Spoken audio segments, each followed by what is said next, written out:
Você já teve a impressão de estar num ambiente e ser completamente ignorada?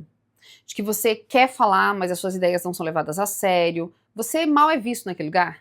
Incomoda pra caramba, né? Quando eu comecei a trabalhar no meio corporativo, eu era muito mais jovem, tinha 20 e poucos anos, mulher, muito saltitante, muito felizinha, muito falante, e eu sentia que várias vezes as minhas ideias, elas até eram usadas depois, mas no momento em que eu falava, eu não era levada a sério. É como se eu fosse só um entretenimento na sala, e aquilo começou a me incomodar muito por algum tempo. Porque quem não é levado em conta, quem não é considerado, quem não é ouvido, também não é nada, entendeu? Você não ganha mais, a promoção não vem pra você, o projeto não é seu.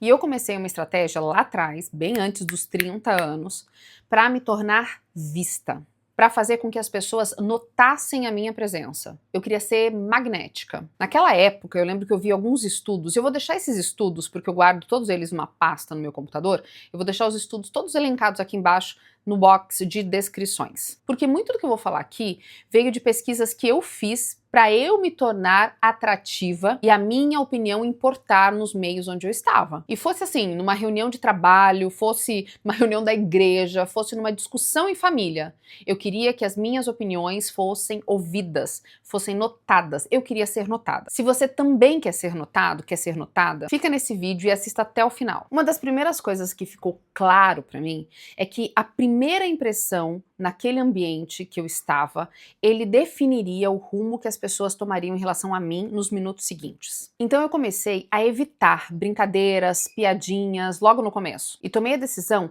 de olhar firme nos olhos das pessoas, com um olhar confiante mesmo. Estou aqui para ser levada a sério. Muitas vezes, por timidez ou porque você se sente intimidado em frente àquelas pessoas, seja qual for o grupo, porque são chefes, porque são ricos, porque são importantes ou o que for, às vezes a gente tende a desviar o olhar da pessoa, mesmo porque nós temos a tendência de nos envergonhar, de ter um constrangimento quando alguém olha muito pra gente. Eu decidi tomar vantagem disso e intuitivamente eu olhava bem nos olhos das pessoas. E eu sorria genuinamente quando eu gostava de alguma coisa. Porque existem pesquisas que mostram que a primeira impressão que ela tem de você faz com que aquilo afete a credibilidade que ela vai te dar na sequência. Outra coisa, que pra mim, inclusive, foi muito difícil, mas que eu passei a fazer assim, com destreza, é escutar a pessoa. Eu sou jornalista, vocês sabem, trabalhei com estratégia de comunicação há muito tempo, e eu percebia que, como hoje, tá? Não mudou muito do passado, não. As pessoas só escutavam ali o tempo suficiente para ter uma pausa e poder falar. E como eu queria entrevistar as pessoas e queria saber o que elas tinham mais para contar, eu percebi que se eu realmente prestasse atenção naquilo que elas estavam falando, sabe? Me interessasse por aquilo, a nossa conexão era maior. E eu comecei a usar isso tanto na hora de fazer entrevistas, e eu conseguia respostas muito melhores do que simplesmente fazer aquelas perguntas padrão, mas também no ambiente de trabalho, sabe? De reuniões, de propostas, de projeto. Eu realmente parava e ouvia atentamente, para tentar inclusive ler nas entrelinhas o que é que aquela pessoa estava querendo dizer. Porque às vezes ela diz uma coisa, mas quer dizer outra. A posição do meu corpo e das minhas mãos foram cuidadosamente planejadas. Gestos abertos, comedidos, mas assertivos, fazia com que as pessoas olhassem mais para mim do que se eu ficasse parada falando, ou debruçada, ou assim, entendeu? Tem um estudo de 2010, inclusive, que mostra que o seu gestual faz a pessoa te dar mais ou menos credibilidade. Tem um estudo de 1971 que mostra como a variabilidade do tom de voz faz com que as pessoas prestem mais atenção em você. Às vezes você vai precisar falar mais baixo e sussurrado.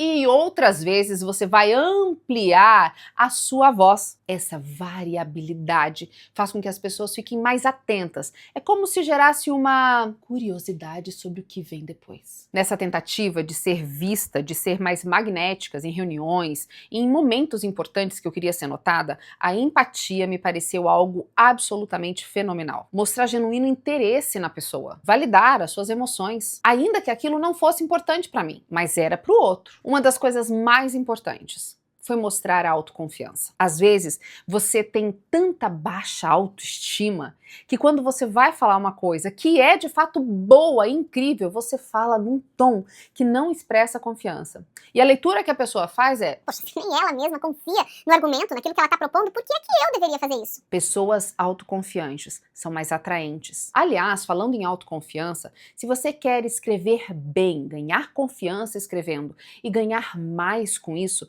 eu preciso te oferecer o meu curso. Escreva bem, ganhe mais. Muitas coisas que a gente não consegue falar e expressar no ambiente de trabalho ou mesmo no ambiente familiar tem a ver com a nossa incapacidade de concatenar ideias. E aprender a escrever tem um papel preponderante nisso. Quando você aprende a escrever bem, a dominar as palavras e as técnicas que fazem com que as pessoas prestem atenção em você, você ganha mais autoridade. As pessoas confiam no que você fala, elas param para ouvir o seu argumento. Você escreve o tempo todo, mensagens de WhatsApp, e-mails de venda, memorandos no trabalho, legenda nas redes sociais, você escreve para o blog do seu negócio, você precisa fazer propaganda de alguma coisa, ou precisa trabalhar com redação mesmo. E o atropelo em usar as palavras faz com que muitas vezes aquilo que você quer dizer jamais seja lido ou ouvido. Dominar a habilidade de escrita me fez avançar muito mais na carreira, ganhar muito mais dinheiro e autoridade. E tudo o que eu aprendi em 20 anos de profissão como jornalista, escritora, redatora, eu ensino para você num curso prático. Eu vou te tirar do ponto A, te levar para o ponto B, sabendo escrever. Sem enrolação, é para aplicar. Se você precisa escrever melhor, o preço está imperdível. Tem um link aqui embaixo. Continuando, uma outra estratégia é contar histórias. Sim, as pessoas amam uma história. Use as suas histórias pessoais ou exemplos para capturar a atenção das pessoas. A narrativa é uma ferramenta funcional. A narrativa é uma ferramenta incrível para persuasão. Às vezes você vai apresentar um projeto. Você conta uma história de como aquilo vai ser importante na vida de alguém, ou como alguém que não tem acesso àquilo está sendo prejudicado. Pessoas gostam de histórias de pessoas. Uma outra coisa que me ajudou muito foi moderar no uso do humor. Eu sempre fui uma pessoa mais engraçada, que fala demais, expansiva até demais. E eu perdia muita coisa falando coisas engraçadas ou contando piadas em momentos inadequados. O humor, ele é uma importante ferramenta de conexão, mas quando usado extravagantemente, ele acaba perdendo a mão. Use o humor comedidamente, para fazer as pessoas se relacionarem mais com você. Mostre a sua credibilidade.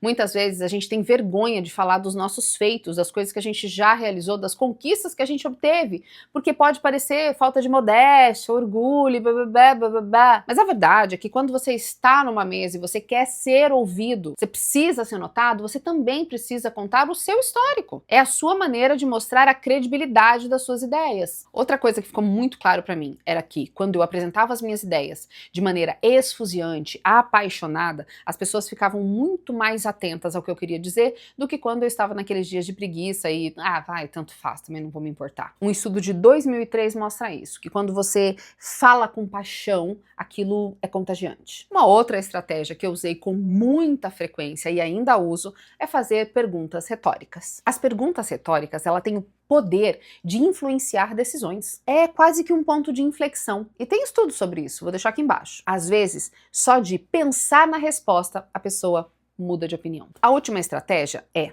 continuar sempre aprendendo. Não adianta você querer ser notado, você querer ser ouvido, mas você nunca está aprendendo para ter algo de fato novo, interessante, que possa colaborar. Inclusive, fazer o meu curso e aprender a escrever bem é um desses pontos de autodesenvolvimento. As pessoas notam quando você está de fato à frente delas, estudando e se aperfeiçoando. E pessoas que estudam e sabem mais são atraentes. Conhecimento é uma moeda importante no jogo da vida, no jogo dos negócios. Quanto mais você estuda, mais valor você tem. As pessoas pagam para obter conhecimento. Você não paga? Ao invés de ficar reclamando que as pessoas não te dão atenção, não te escutam, que você é ignorada, tente aplicar essas técnicas na sua vida, na sua próxima reunião. E me conte aqui nos comentários o que é que você fez diferente dessa vez. Se você achou que esse vídeo foi útil, não esqueça de deixar o seu joinha, isso ajuda demais o canal a se inscrever se não for inscrito ainda. E manda para alguém que está precisando ser notada.